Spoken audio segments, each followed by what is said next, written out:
예, 현장에서 경험하는 청소년 자살 예방 실천하기 두 번째입니다. 두 번째는요, 아동 청소년 자해 문제에 개입하기입니다. 요즘 선생님들 고민이 많으시죠? 청소년들의 자해 문제에 대해서 개입하는 과정에 대해서 살펴보도록 하겠습니다. 자, 그러면 한번 선생님들한테 여쭤보고 싶은데요. 삶과 죽음의 이야기. 우리가 지속적으로 이야기했던 건 뭡니까? 자살이었죠. 그럼 자살과 자해, 어떻게 다를까요? 자해는 무엇이고 자살은 무엇일까요? 한번 말씀해 보시면 좋을 것 같습니다. 예, 맞습니다. 의도성을 가지고 자해와 자살을 비교하긴 하죠. 근데 저는 어떤 생각들을 해봤냐면요. 자해라는 것이 무엇일까라고 고민해 봤을 때 나의 삶을 그려보고 싶은 게 자해이지 않을까. 내가 자해 말고는요, 할 수 있는 게 아무것도 없습니다. 그러다 보니까 나의 삶을 그려보고 싶은데 할 수 있는 게 자해밖에 없는 친구들을 저는 표현하고 싶어요. 나의 삶을 그려보고 싶은 게 자해다. 그렇다면 자살은 뭘까요? 예, 맞습니다.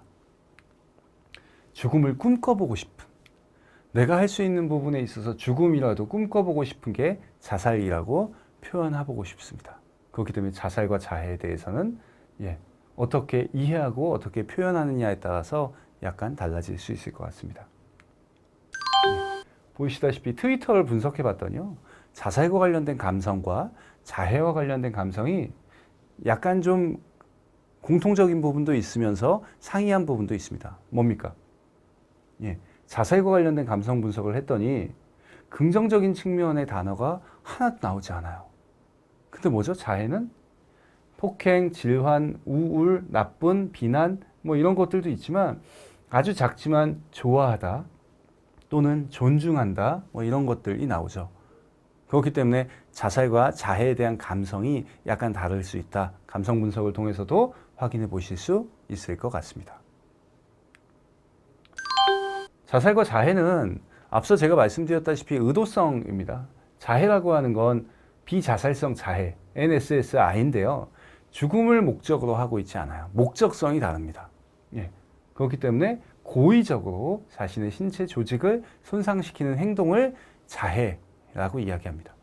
그럼 자살은 뭐죠? 죽음을 초래할 의도성을 가지고 있습니다. 의도가 명확한 거예요. 죽고자 하는 확고한 신념, 의도, 이걸 가지고 생명을 끊는 행위가 자살이다 라고 보시면 돼요. 가장 기본적이고 심플하게 보시려면 의도성이가 목적성이 있느냐 없느냐에 대한 부분을 가지고 살펴볼 수 있습니다. 다만 그렇게 살펴보는 과정 안에 분명히 자해를 생각하는 친구들도 생각이 바뀌어서 자살을 고민할 수도 있습니다. 그러다 보니까 상담하는 과정, 매 순간순간마다 의도성이 어떻게 변하는지에 대한 부분은 반드시 살펴보셔야 됩니다. 자해 문제에 대해서 그럼 실천적으로 접근하기, 과연 현장에서 선생님들이 실천적으로 접근하기 위해서는 무엇을 할 수 있을까에 대한 부분을 이제 살펴보고자 합니다. 첫 번째는요, 자살과 마찬가지이고 자해도요, 위험 징후를 발견해야 돼요. 위험 징후를 그러면 어떻게 발견합니까? 자, 보시면 나오죠. 자아 존중감이 낮은 친구들 또는 감정을 스스로 통제하기 어려움이 있는 친구들을 면밀히 관찰해 보셔야 돼요. 또 이런 친구들이 어떤 문제를 경험하고 있습니까? 대인관계의 문제를 경험하고 있으면 혹시 자아 존중감이 낮고 감정 조절이 힘들고 대인관계에 어려움이 있어서 그걸로 인해서 자해를 시도하거나 자해의 위험성이 있는 건 아닌가라고 위험 요인을 찾아보고 위험 징후가 있다면 발견할 수 있는 눈을 가지고 계셔야 되죠. 또 갑작스럽게 학업이 뚝 떨어졌어요. 워낙 공부를 못하는 친구가 못한 건 그거는 변화가 있는 게 아니잖아요. 그럼에도 불구하고 잘 하고 있었던 친구가 어느 시점부터 학업 성취도가 쭉 낮아졌다는 건 이 친구에게 뭔가 자극될 만한 외부 요인들이 있었다는 거예요. 그게 대인관계일 수도 있고 아니면 자아 존중감이 낮아졌을 수도 있고 아니면 집안에 어떤 문제가 생겼을 수도 있고 스스로 통제할 수 있지 못하는 어려움이 있을 수도 있다라고 하는 겁니다. 또 우울증의 일반적인 증상. 자, 우울증 하면 뭐 생각나시죠? 무기력하고 나약하고 그리고 뭐죠? 죄책감도 있고 자살 사고도 있고 또 무만감도 있고 뭐 이런 것들을 생각하시지만 다들 아시다시피 청소년기의 우울증은 뭡니까? 가면성 우울증이죠. 그러다 보니까 과잉 행동이나 비행으로 나타나기도 해요. 또는 사회적 또는 정서적인 고립이나 단절되는 경우, 또 뭡니까? 화장실이나 혼자만의 공간에서 보내는 비밀스러운 행동이 증가했다. 이건 단순히 아동 청소년 시기에 나타내는 행동이냐? 그럴 수도 있겠지만 그 행동이 뭔가 자해하고의 연관성이 있을 수도 있다라고 하는 것들 고민하고 보는 것들은 다른 겁니다. 또 자해에 대해서 표현하는 것들, 그게 그림이나 글로 표현하는 친구들도 있으면 잘 살펴보시는 거고요. 또 상식적에서 잘 이해가 되지 않는 행동, 날씨가 너무 더운데 긴팔만 고집하고 있어요. 또는 날카로운 칼 같은 걸 늘상 지니고 다니면 이건 상식선에서 이해가 되지 않는 행동이기 때문에 위험 징후를 확인해 보셔야 됩니다. 자, 위험 징후를 확인해 보셨으면요. 첫 번째 뭡니까? 우선 인정해 주시는 거예요. 이 친구들은요, 늘 잘못했다고 주변에서 이야기를 합니다. 그러다 보니까 본인을 인정받지 못해요. 자해 사실이 알려지면 불이익 때문에 두려워하는 청소년입니다.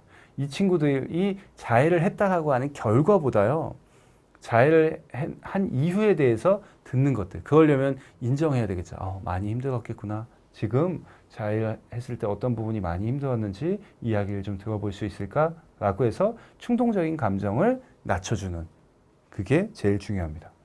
두 번째는요, 기다려줘야 돼요. 앞서 우리가 이 친구들의 정서 상태를 살펴봤죠. 민모션 증후군. 감정 표현을 하는 거에 어려움을 느껴요. 근데 선생님들이 지금 선생님하고 이야기할 때 빨리 얘기해라. 지금 얘기해라. 당장 얘기해라. 이야기하면 어떻게 하죠? 자기 감정을 표현할 수 있는 방법도 모르고 역할도 모르기 때문에요.